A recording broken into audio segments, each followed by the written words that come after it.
নমস্কাৰ, আমি বালিজান গেলগেলি উচ্চ মাধ্যমিক বিদ্যালয় নৱম আৰু দশম শ্ৰেণীৰ ছাত্ৰ ছাত্ৰী এটা গোটে পাকঘৰৰ পেলনীয়া সামগ্ৰী যেনে অমিতা বাকলি, আলু বাকলি, পিঁয়াজৰ বাকলিৰ পৰা কেনেকৈ জৈৱিক সাৰ প্ৰস্তুত কৰিব পাৰি তাৰ এটা প্ৰকল্পৰ নমুনা আগবঢ়াইছোঁ। প্ৰথমতে ইয়াত লোৱা হৈছে এটা মাটিৰ টাব, তাৰপিছত এইটো আলু বাকলি এনেকৈ লৈছোঁ। প্ৰথমতে আমি টাবটোত অলপ মাটি ভৰাই ল'ম।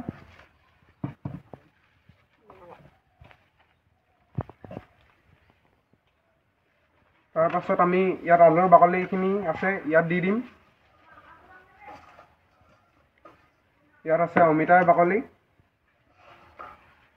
তাৰপিছত ইয়াৰ পিঁয়াজৰ বাকলি অলপ দি দিম। ইয়াত আমি কম পৰিমাণে অলপ মাটি দি দিম।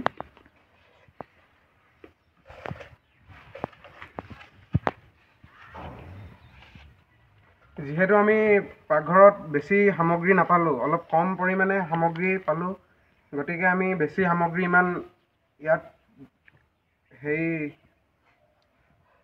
সংযোগ কৰিব নোৱাৰিলোঁ। গতিকে আমি ইয়াৰে এটা জৈৱিক সাৰ প্ৰস্তুত কৰিবলৈ বিচাৰিছোঁ।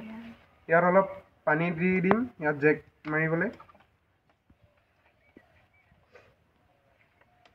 তাৰপিছত ইয়াক 10-15 দিনমানলৈ ৰাখি দিম। 10-15 দিনমানৰ পাছত ই আলু বাকলি, পিঁয়াজৰ বাকলি মাটিৰ লগত অৱশিষ্ট হৈ কিনি মাটিৰ লগত বিলীন হৈ যাব।